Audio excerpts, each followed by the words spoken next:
Hi everybody, today we're going to have a look at Hungarian algorithm and see if we can explain how it works.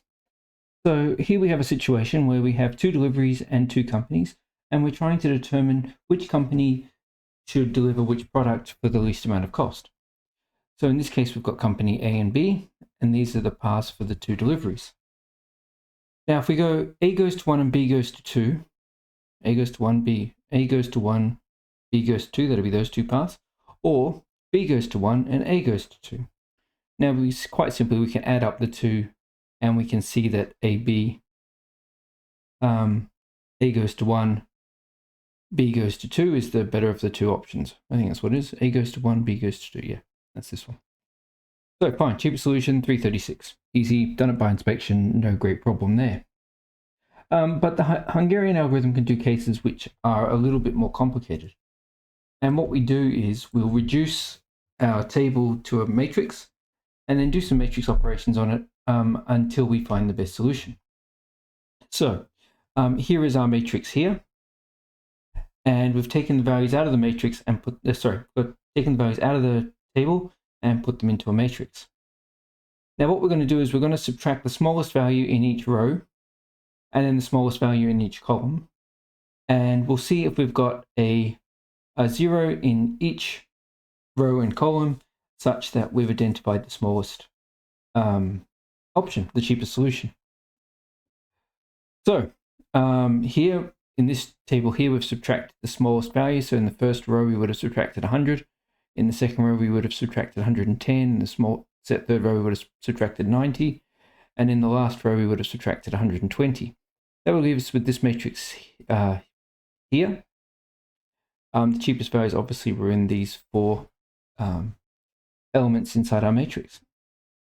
Now, once we've done the rows, we do the same thing for the columns. And then we try and draw is the fewest amount of lines through the zeros that covers all of the zeros. So in this case, we can draw one through here, one through here, one through here, and one through there, as so. And if we've managed to cover all of the zeros with the same number of lines as there are rows and columns, it only works for the square matrix, then we can work out an optimum solution. And the way we work out an optimum solution is to go to our matrix. I'll just get rid of these lines for a second. And work out where the single ones are. So in this column here, the only 0 is that one, so it must be that one. In this row here, there's 2 zeros, but we've already used up that row, so that's the only one left.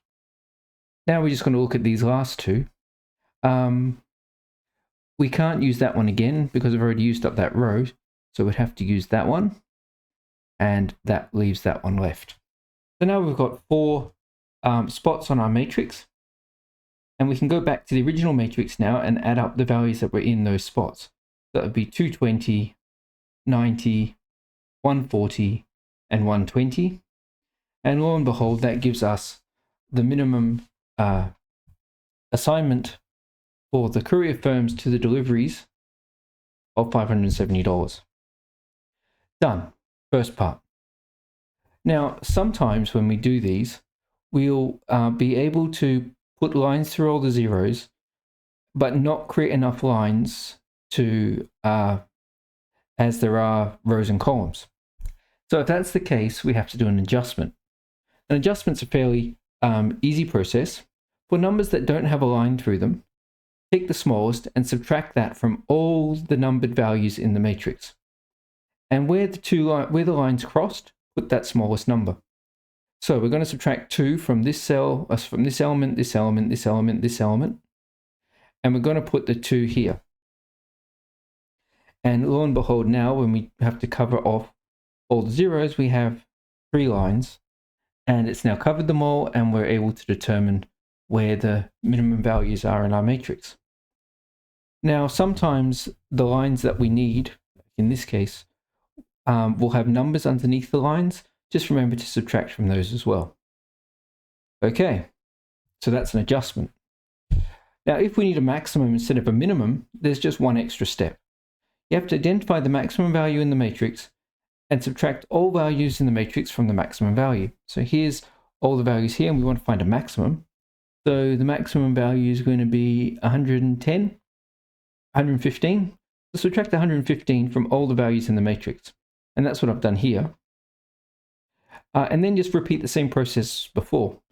Subtract the smallest number from every row, subtract the smallest number from every column, put a line through the zeros using the minimum number of lines, and then identify the zeros that give you the minimum solution. Now, be aware that sometimes you can have two different solutions that give you the same minimum value, or maximum in this case.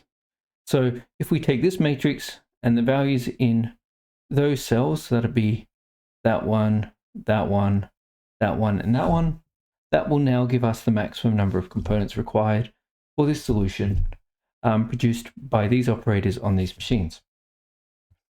Okay, now sometimes you'll have situations where you've got more rows than columns. If that's the case, just add a dummy row of zeros and then do the same row and column operation that you would normally do and repeat as per normal. There's nothing really clever about it, just add in a dummy row or a dummy column, whichever you need. Now, I hope that helps. There's lots of examples in CLOP and SATL where you can practice the algorithm. I think sometimes it's just a case of getting an idea of what it is that you need to do. So I hope that was helpful, and I'll see you all soon. Thank you. Bye.